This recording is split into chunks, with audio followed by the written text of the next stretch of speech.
Bonjour les amis, on se retrouve bien à La Chapelle et après on ira aussi à Barbès. On va analyser ensemble les restaurants qu'il y a ici. Ça va peut-être vous donner des idées pour peut-être une future ouverture de restaurant, pourquoi pas, ou peut-être pour améliorer vos restaurants existants. Donc c'est parti les amis, on va voir ce qu'on peut trouver dans ce quartier.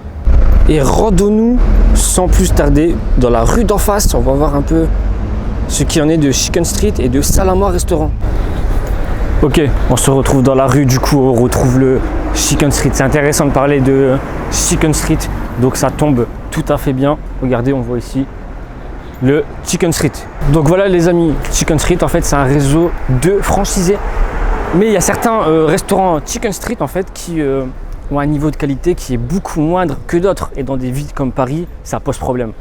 En effet, en fait, la franchise, ça consiste à standardiser les process et que chaque restaurant fonctionne de la même manière. Et c'est pas toujours le cas.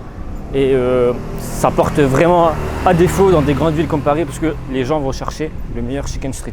C'est pour ça qu'il est parfois judicieux d'ouvrir son propre restaurant et de rester en indépendant. Donc voilà les amis, il faut faire attention dans les grandes villes, si vous ouvrez une franchise, de bien faire attention s'il n'y a pas par exemple plusieurs restaurants similaires parce que sinon il va y avoir une concurrence entre les différents restaurants. Pour un restaurant indépendant, il n'y aura pas de comparaison possible, donc ça reste parfois un avantage de rester en indépendant. Donc allez les amis, on continue notre balade et on va voir ce que l'on peut trouver. Regardez les amis, juste derrière moi, il y a le métro. Et juste là, du coup, il y a un restaurant. Et ce qu'il faut comprendre, c'est qu'à Paris, il n'y a pas forcément besoin de faire des menus exceptionnels ni très qualitatifs. Parce que de toute façon, il y a du monde qui passe, que ce soit les touristes ou que ce soit la population locale. Mais l'inconvénient, c'est que les loyers sont très chers. Mais voilà, à Paris, il y a quand même beaucoup d'attrapes touristes. Donc c'est des restaurants en fait qui ne sont pas très qualitatifs.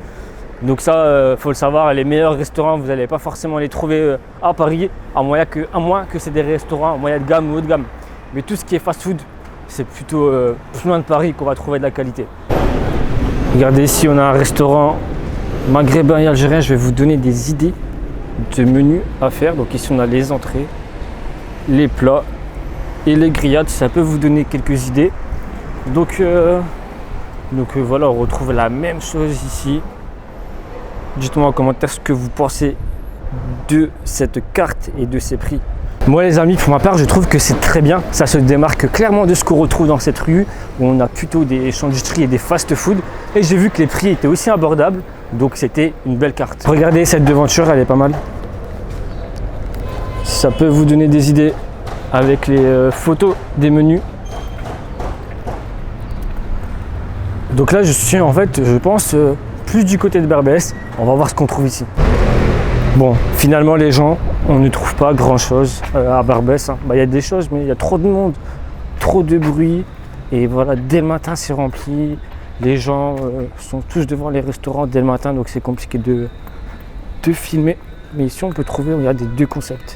Il y a Anaba Food, qui m'a l'air plus un fast-food rapide, et Anaba Food Family.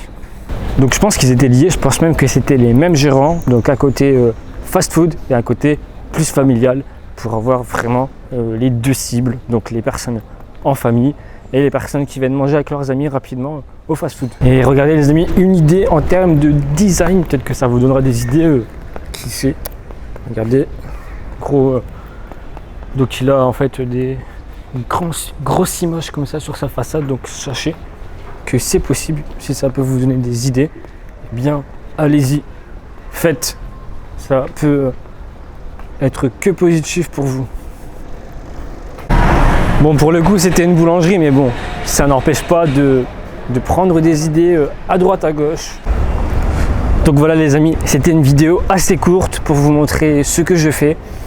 Si jamais vous voulez ouvrir un restaurant ou même un autre type de commerce physique, eh bien vous pouvez regarder mes vidéos pour avoir des idées, pour être inspiré.